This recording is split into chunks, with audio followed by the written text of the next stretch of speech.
Hello students, welcome back to my channel Shubham lecturer. I am Shubham Goswami और आप सभी का स्वागत है क्लास 12 हिंदी के एक और मोस्ट इंपॉर्टेंट वीडियो में। स्टूडेंट, आज का ये वीडियो 12th हिंदी का एक महा मैराथन क्लास होगा। ये वीडियो उन सभी स्टूडेंट्स के लिए इंपॉर्टेंट है जो 12th में है और जिनको 2023 बोर्ड एग्जाम देना है, क्योंकि इस वीडियो में मैं आपको क्लास 12 हिंदी व्याकरण के 35 मोस्ट इंपॉर्टेंट क्वेश्चंस को एक ही वीडियो में बताने वाला हूं। सही सुना आपने, हम 12th हिंदी व्याकरण के 35 महत्वपूर्ण प्रश्नों को एक ही वीडियो में पढ़ेंगे।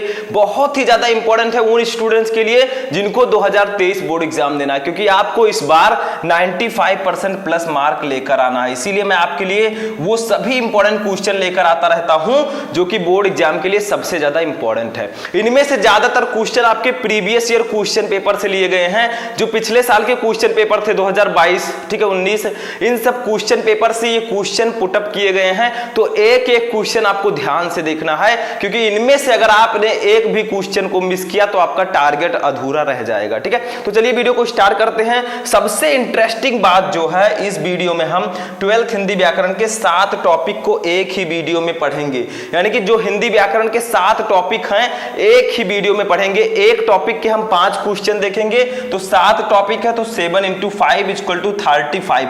टोटल हम 35 क्वेश्चन देखेंगे। तो अगर आप चाहते हैं कि इसी तरह मैं वीडियो रेगुलर लाता रहूं तो इस वीडियो को ज्यादा से ज्यादा लाइक करें, चैनल पर नए चैनल को सब्सक्राइब करके बेल आइकन को प्रेस कर दें ताकि सभी वीडियो आपको टाइम से मिलते रहें। चलिए वीडियो को स्टार्ट करते हैं टाइम वेस्ट न करते हुए।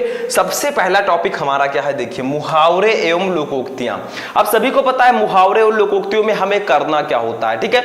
इसके बाद हम एक एक टॉपिक देखेंगे, संधि विच्छेद विभक्ति और वचन, शब्द युग्म, शब्द अर्थ, अनेक शब्दों के लिए एक शब्द, सभी को पढ़ेंगे। ठीक है, तो मुहावरे और लोकोक्तियों में आपको क्या करना होगा, इसमें आपको अर्थ लिखकर वाक्य प्रयोग करना होता है।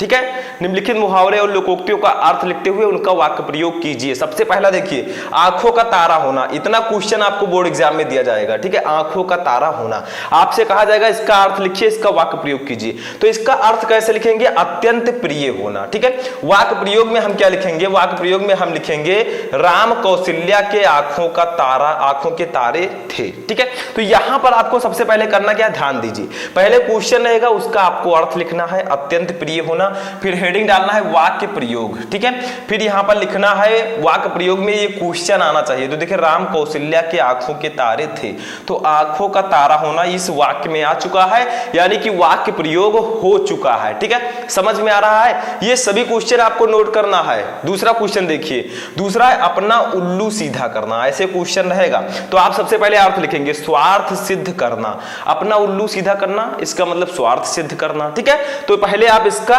अर्थ लिखेंगे, फिर नीचे हेडिंग डालना है आपको वाक्य प्रयोग। वाक्य प्रयोग हेडिंग डालकर लिखेंगे, आजकल नेता लोग वोट के लिए खुशामद करके अपना उल्लू सीधा करते हैं। ठीक है, तो अपना उल्लू सीधा करना ये इस वाक्य में आ चुका है, यानी कि आपने सही सही वाक्य प्रयोग कर दिया। एक चीज आपको ध्यान दे, ठीक है, देखिए, आप वाक्य कुछ भी लिख सकते हैं, बट क्वेश्चन आपको वाक्य में आना चाहिए। कोई जरूरी नहीं है जो मैंने लिखा है यही आप लिखें। ठीक है, आप दूसरा भी लिख सकते हैं। ठीक है, ऐसे तीसरा देखिए हमारा क्या है, तीसरा क्वेश्चन है ईद का चांद होना। ठीक है, इसका अर्थ होगा अधिक दिनों बाद दिखाई देना। तो पहले अर्थ लिखना है, फिर हेडिंग डालना है वाक्य प्रयोग। वाक्य प्रयोग में क्या लिखेंगे, भाई सचिन, जब से तुम डॉक्टर बने हो ईद का चांद हो गए हो। ठीक है, तो यहां पर भी ईद का चांद होना इसमें आ गया है। तो ऐसे ही आपको क्या करना है, क्वेश्चन दिया रहेगा जो मैंने येलो से लिखा है, और ऐसे आपको आंसर लिखना है। पहले अर्थ लिखना है, फिर वाक्य प्रयोग करना है। इसमें कुछ नहीं होता, 5-4 पूछे जाएंगे, आपको एक ही करना होगा। तो ऐसे ही आप ज्यादा से ज्यादा क्वेश्चन को सॉल्व करें। अगर आपका टारगेट 95% प्लस है तो आप लोगों को ज्यादा से ज्यादा क्वेश्चन सॉल्व करना है, क्योंकि आप लोगों को कठिन परिश्रम करना है। ठीक है, अगर आप सूर्य की तरह चमकना चाहते हैं तो सूर्य की तरह जलना भी सीखिए। ठीक है, तभी आप सूर्य की तरह चमक पाएंगे। जितना ज्यादा मेहनत करेंगे, अपने आप को जितना ज्यादा पढ़ाई में व्यस्त करेंगे, उतना अच्छा रिजल्ट आपका आएगा और आपके माँ बाप का नाम रोशन होगा। ठीक है, तो ऐसे ही आपको तैयारी करनी है। आगे देखते हैं हम लोग नेक्स्ट क्वेश्चन। देखिए, चौथा क्वेश्चन हमारा क्या है, दांतों तले अंगुली दबाना, इसका अर्थ क्या होगा? चकित रह जाना। दांतों तले अंगुली दबाना यानी कि चकित रह जाना। अब देखिए यहां पर वाक्य प्रयोग हेडिंग दे दिया गया, इसको आपको नीचे ही डालना है, थोड़ा अट्रैक्टिव लगे कॉपी आपकी, तभी तो एग्जामिनर आपको अच्छा नंबर देगा।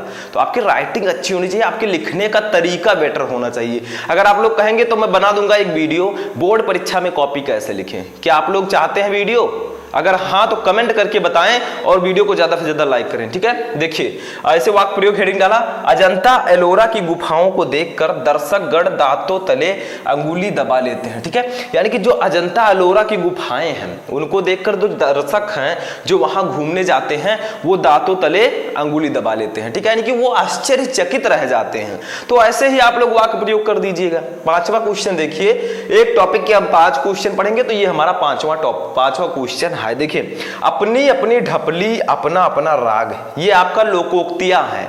मुहावरे अभी तक हमने देखा, लोकोक्तियां भी आती हैं, ठीक है। जो आपको अच्छा लगे वो आप कर सकते हैं। तो देखिए अपने अपने मतलब की बात करना, मतलब अपनी अपनी ढपली अपना अपना राग, इसका मतलब होगा अपने अपने मतलब की बात करना। सभी लोग अपने अपने मतलब की बात करते हैं, आजकल के लोग मतलबी होते जा रहे हैं, ठीक है। समझ में आ गया?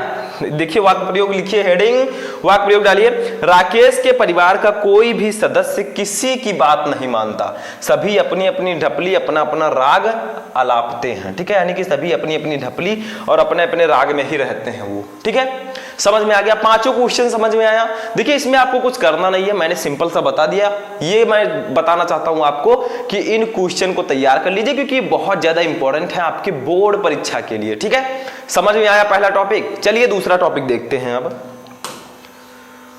अब देखिए स्टूडेंट, जो हमारा दूसरा टॉपिक है वो है संधि विच्छेद। अब संधि विच्छेद तो सभी को पता है, इसमें क्या होगा आपका क्वेश्चन रहेगा, जैसे देखिए नायिका का संधि विच्छेद है। अब सही वाला जो आंसर है वो आपको चूज करके लिखना है, ठीक है। संधि विच्छेद तो देखिए का है ना धन इका, खा है ना ईधन का, गा है नय धन इका, घा है ना धन इका। तो बहुत सारे हमारे ऐसे स्टूडेंट हैं जो इसको कर देंगे। जो लोग अच्छे से पढ़ाई नहीं करते हैं वो क्या करेंगे, नाई धन का कर देंगे, मतलब नायिका, ठीक है। तो ये तो सिंपल सा है, लेकिन ये गलत आंसर है। आपका जो सही आंसर होगा वो क्या होगा, वो होगा ऑप्शन नंबर गा, नय धन इका, ठीक है।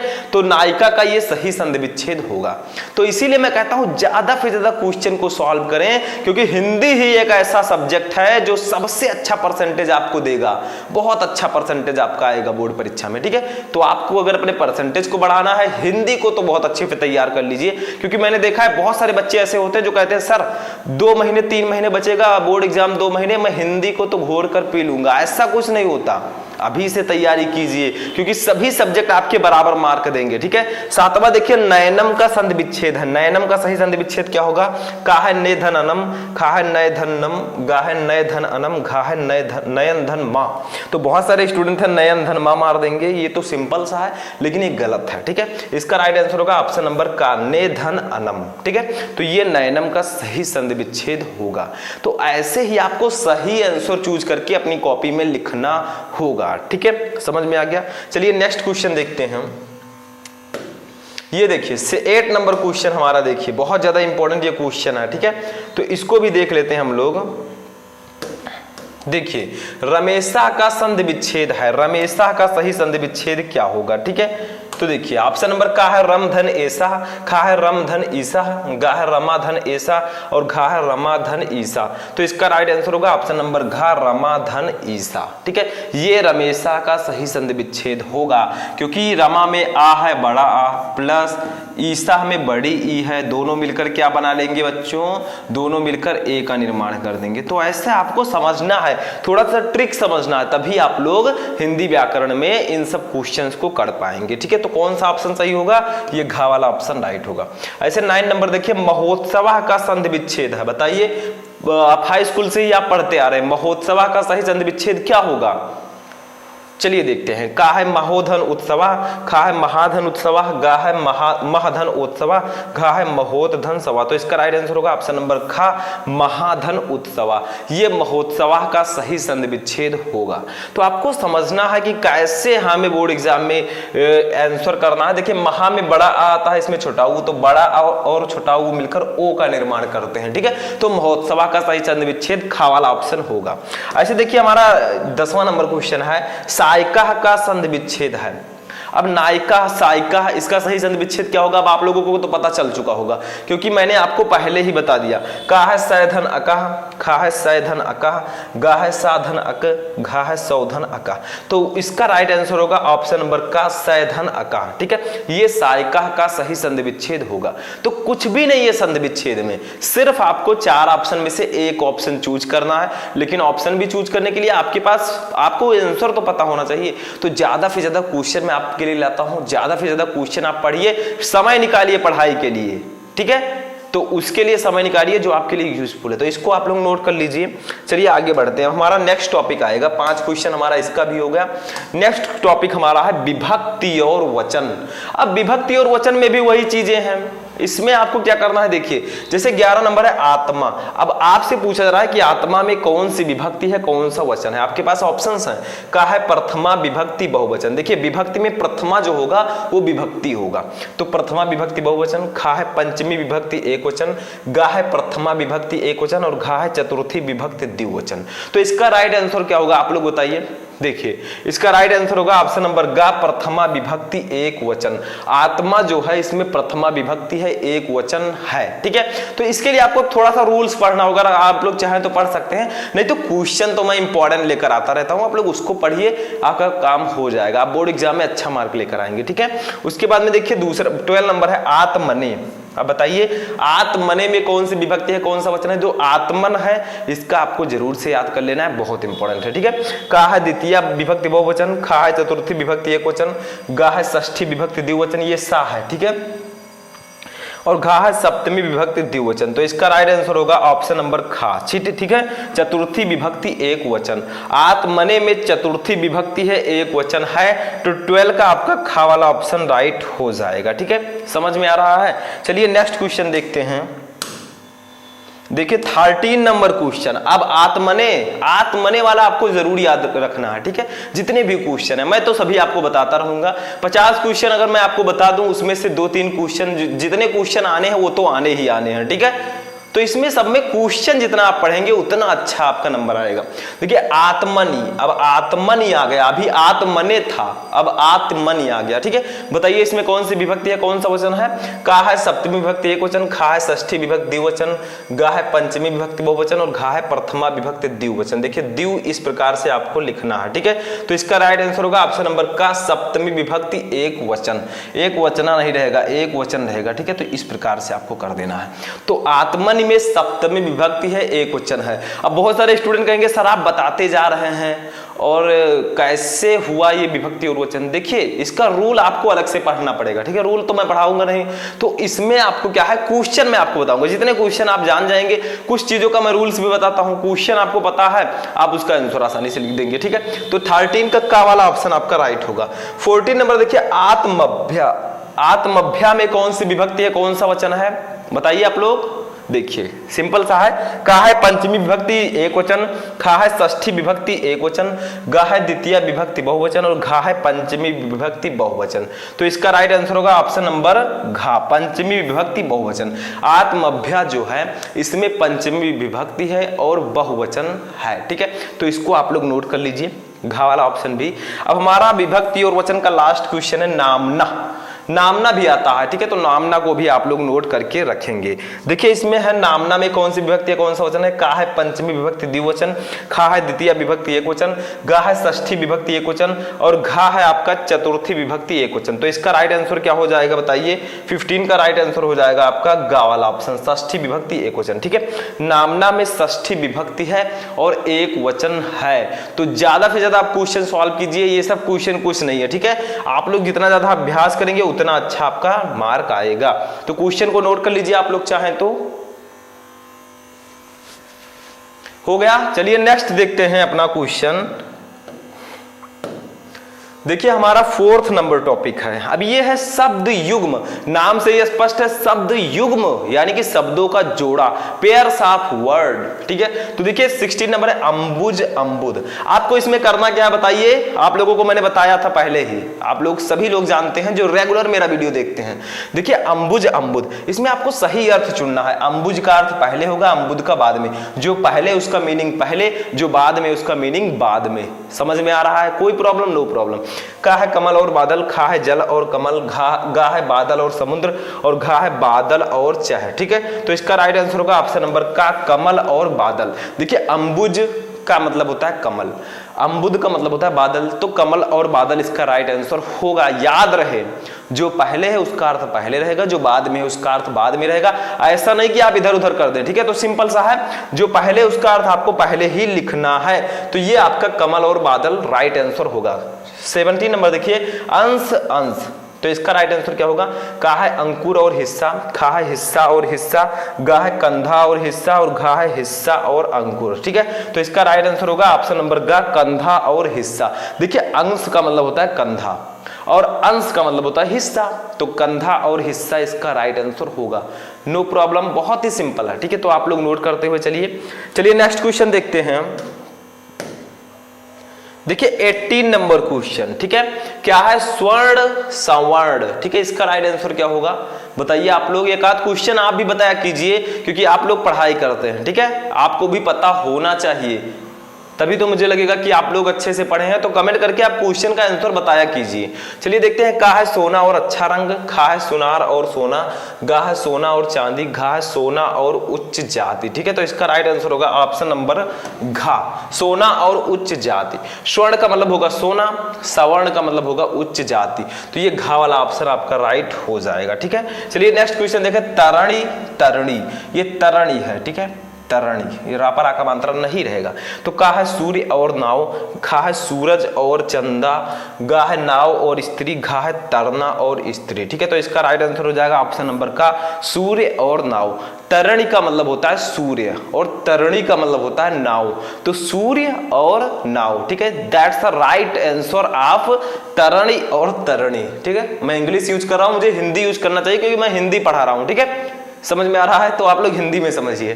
20 नंबर देखिए, आपात आपाद। ठीक है, इसका राइट आंसर क्या होगा? का है विपदा और संपदा, खा है सुख और दुख, गा है संकट और निष्कपट, निष्कपट रहना चाहिए। ठीक है, या निष्कष्टक भी सही है। उसके बाद में देखिए घा है संकट और पैर तक, तो इसका राइट आंसर होगा ऑप्शन नंबर घा, संकट और पैर तक। देखिए आपात का मतलब होता है संकट, आपातकालीन स्थिति, संकट वाली स्थिति। ठीक है, आपाद का मतलब होता है पैर तक, आपाद, पाद का मतलब होता है पैर, तो आपाद का मतलब पैर तक। ठीक है, तो ये आपका राइट आंसर हो जाएगा ऑप्शन नंबर घा। ठीक है, समझ में आ रहा है। चलिए अब नेक्स्ट टॉपिक देखते हैं अपना। देखिए हमारा नेक्स्ट टॉपिक है शब्द अर्थ। शब्द अर्थ का मतलब क्या होगा बताइए? शब्द अर्थ का मतलब होता है अनेकार्थी शब्द, जिसको हम लोग पहले क्या बोलते थे जब छोटे छोटे थे? पर्यायवाची शब्द। ठीक है, यानी कि एक ही शब्द के कई अर्थ, उसे हम कहेंगे शब्द अर्थ या अनेकार्थी शब्द। ठीक है, जैसे देखिए अंबर, अंबर को और हम किन नामों से जानते हैं? देखिए आकाश को भी हम अंबर कहते हैं, तो इसका आकाश लिख सकते हैं, वस्त्र भी हम लिख सकते हैं। ठीक है, तो अंबर का क्या हो जाएगा? चलिए देखते हैं। अंबर का हो जाएगा आकाश,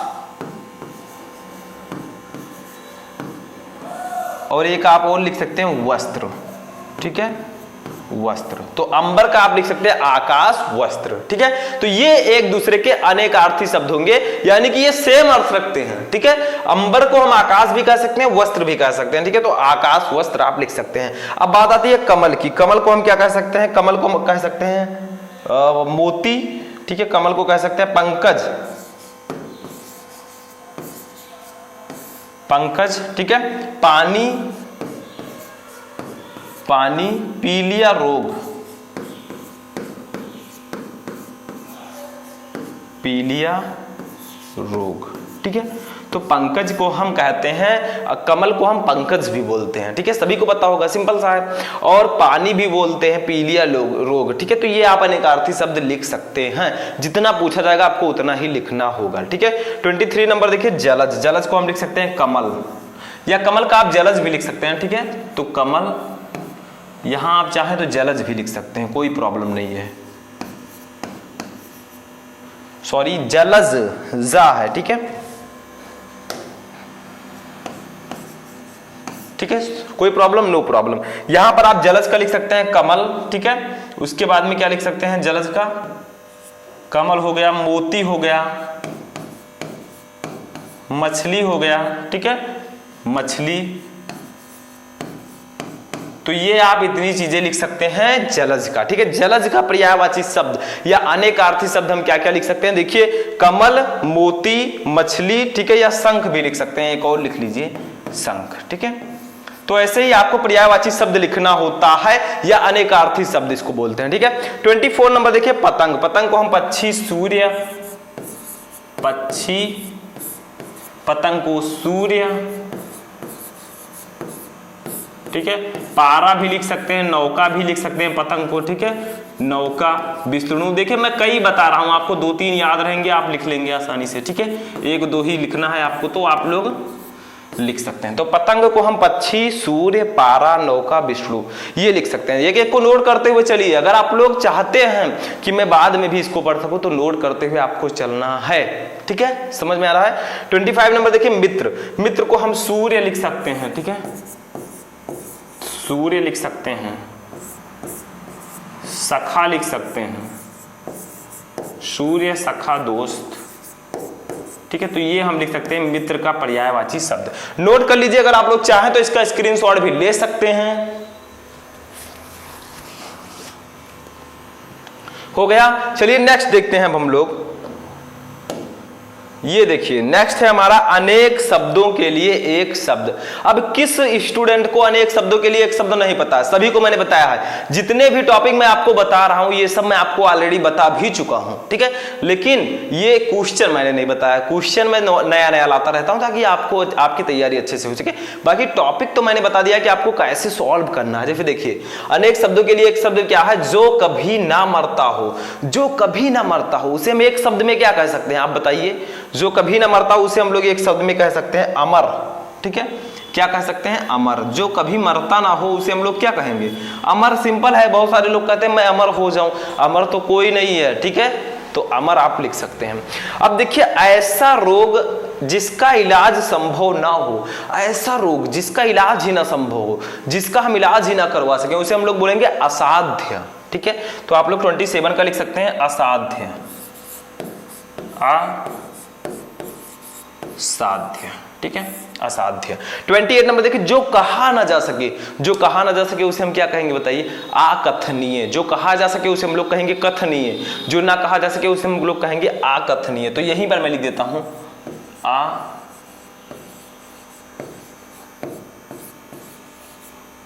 अकथनीय, ठीक है। तो जो कहा ना जा सके उसे हम लोग कह सकते हैं अकथनीय। सिंपल सा है, ठीक है। चलिए नेक्स्ट देखते हैं, इसको नोट कर लीजिएगा।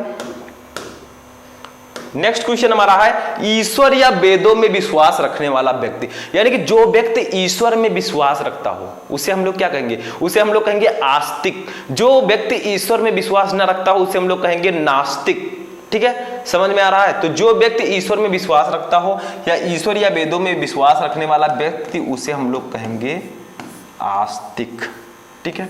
ये लिखिए, नोट कीजिए आप लोग। 30 नंबर देखिए उपकार को मानने वाला। यानी कि जो उपकार को मानता हो उसे हम लोग क्या कहेंगे? कृतज्ञ, ठीक है, कृतज्ञ। हिंदी में बोल रहे हम तो कृतज्ञ। उपकार को मानने वाला इसको हम लोग कहेंगे कृतज्ञ, ठीक है। तो नोट कर लीजिए, कोई भी प्रॉब्लम नहीं है, बहुत ही सिंपल से क्वेश्चन है। सिर्फ आपको थोड़ा सा प्रेजेंस ऑफ माइंड लगाना है, आंसर सबका आप दे लेंगे, ठीक है। आगे बढ़ते हैं हम लोग। देखिए आगे हमारा टॉपिक लास्ट टॉपिक है, 5 क्वेश्चन इसके भी हम पढ़ेंगे। दैट्स अ वाक्य संशोधन। इंग्लिश में बोले तो सिंटैक्स, इंग्लिश ग्रामर में, ठीक है। लेकिन इंग्लिश में कोई यहां पर मतलब नहीं है, तो हिंदी में बोलेंगे वाक्य संशोधन। तो बताइए संशोधन का मतलब क्या होता है? संशोधन का मतलब होता है शुद्ध करना, ठीक है। तो वाक्य संशोधन है तो वाक्यों को शुद्ध करके लिखना। समझ में आ गया? तो वाक्य में कोई गलती है उसको सही करके लिखिए, वही होगा वाक्य संशोधन, ठीक है। तो फिर देखिए आपका स्वास्थ्य कैसा है, बताइए इसमें गलती क्या? आप लोग बताइए। देखिए स्वास्थ्य लिखने का तरीका गलत है। स्वास्थ्य इस प्रकार से नहीं लिखा जाता। देखिए लिखेंगे आपका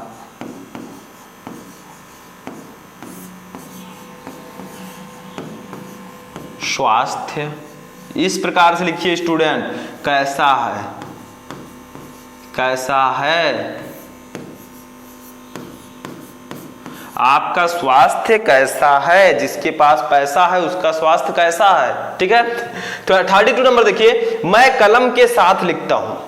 तो क्या मैं कलम के साथ बैठकर लिख रहा हूं या कलम से लिख रहा हूं? तो के साथ के जगह पर आप कर दीजिए मैं कलम से लिखता हूं, बस सिंपल सा है। थोड़ी सी गलती थी वो भी आप सही नहीं कर पाएंगे, ठीक है। तो क्या तो लिखिए मैं कलम से लिखता हूं। कौन सा टेंस है यहां पर?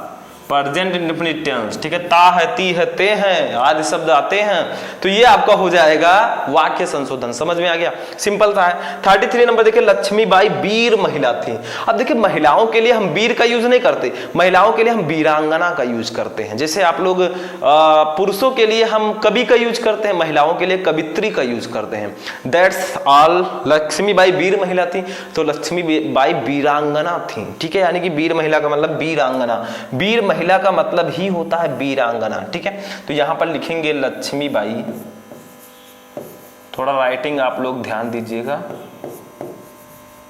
लक्ष्मीबाई वीरांगना थी, वीरांगना इस प्रकार से लिखना है, ऊपर रा के ऊपर बिंदी रहना चाहिए, ठीक है। ऐसे मैं बड़ा सा बना देता हूं, लेकिन इतना बड़ा आपको नहीं बनाना है। तो लक्ष्मीबाई वीरांगना थी, इसका मतलब लक्ष्मीबाई वीर महिला थी, लक्ष्मीबाई वीरांगना थी। वीर महिला को हम इंग्लिश में अच्छे से बोलते हैं वीरांगना, समझ में आएगा शुद्ध रूप। तो इसको नोट कर लीजिए आप लोग। चलिए आगे बढ़ते हैं। देखिए हमारा 34 नंबर क्वेश्चन है, कृपया आप ही यह बताने की कृपया करें, ठीक है। तो इसमें क्या गलती है बताइए? कृपया आप ही यह बताने की कृपा करें, तो यहां पर कृपया भी आ गया है और कृपा भी आ गया, दोनों नहीं आना चाहिए, क्योंकि कृपया अगर लग गया तो कृपा नहीं रहना चाहिए, कृपा अगर लग गया तो कृपया नहीं रहना चाहिए, ठीक है। तो यहां पर आप लिख सकते हैं आप ही यह बताने की कृपा करें। कृपया लिखने की जरूरत कोई भी नहीं है, क्योंकि पीछे कृपा लगा हुआ है, ठीक है। तो यहां पर लिखेंगे इस कृपया को हम कर देंगे ये कटिंग। कट आपको नहीं करना है, मैं बता रहा हूं, ठीक है। नहीं तो आप बोर्ड एग्जाम में जाए उसको कट कर दें, नो, आपको ऐसा नहीं करना है, ठीक है। चलिए लिखते हैं आप ही, कृपया हटा दीजिए, आप ही यह बताने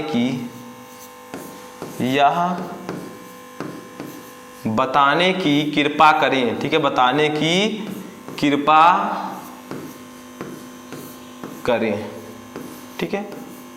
अब ये आपका राइट हो जाएगा, वाक्य आपका सही है, वाक्य संशोधित हो चुका है। 35 देखिए, आज सभा में अनेकों नेता के भाषण हुए। गलती क्या बताइए? एक ही पॉइंट में गलती होती है और ये गलती कई क्वेश्चन में आता है। ये चीज अनेकों नहीं रहना चाहिए, अनेक रहना चाहिए, क्योंकि अनेक खुद में प्लूरल है, बहुवचन है, तो अनेकों लगाने की क्या जरूरत है, ठीक है। तो आप लोग क्या कीजिए, अनेक लिख दीजिए यहां पर, इसको मैं इरेज कर देता हूं, ठीक है। चलिए अब हम लोग लिखेंगे यहां पर, आज सभा में अनेक नेताओं, आज सभा में अनेक नेताओं के भाषण, आपको राइटिंग से लिखना नहीं तो मेरी तरह आप लिखकर चले आए, ठीक है। भाषण हुए, आज सभा में अनेक नेताओं के भाषण हुए, तो ऐसे आपको सही करके लिखना है। थोड़ी थोड़ी गलतियां होंगी, वो आपको सही करना, सिंपल सा है। तो ये भी समझ में आ गया। तो हमने क्या क्या पढ़ा स्टूडेंट, ध्यान दीजिए। हमने पढ़ा वाक्य संशोधन, ठीक है। ये आपका वाक्य संशोधन, अनेक शब्दों के लिए एक शब्द, शब्द अर्थ और शब्द युग्म और विभक्ति और वचन, संधि विच्छेद, एंड हमने पढ़ा मुहावरे और लोकोक्तियां। तो हमारा यहीं पर कंप्लीट होता है 12th हिंदी व्याकरण के 35 महत्वपूर्ण प्रश्न और 7 टॉपिक एक ही वीडियो में। मैंने आपको मुहावरे और लोकोक्तियां, संधि विच्छेद, विभक्ति और वचन, शब्द युग्म, शब्द अर्थ, अनेक शब्दों के लिए एक शब्द और वाक्य संशोधन, इन 7 टॉपिक को मैंने पढ़ा दिया। अब आप लोगों को आई होप कि ज्यादातर क्वेश्चन समझ में आ चुके होंगे। बहुत सारे स्टूडेंट जो हमारे एडवांस स्टूडेंट हैं, अच्छे से तैयारी कर रहे हैं, उनको बहुत सारे क्वेश्चन पता भी रहे होंगे। तो आप लोग कमेंट करके बताइए कि इनमें से कितने क्वेश्चन आपको पहले से ही पता थे। यानी कि जो 35 क्वेश्चन मैंने आपको बताए, इनमें से कितने क्वेश्चन आपको ऑलरेडी पता थे और कितने क्वेश्चन आपको समझ में आ गए, ठीक है। तो वीडियो को कर दीजिएगा लाइक, चैनल पर नए चैनल को सब्सक्राइब कर लीजिएगा। हम मिलते हैं किसी नेक्स्ट वीडियो में नेक्स्ट टॉपिक के साथ, तब तक के लिए जय हिंद।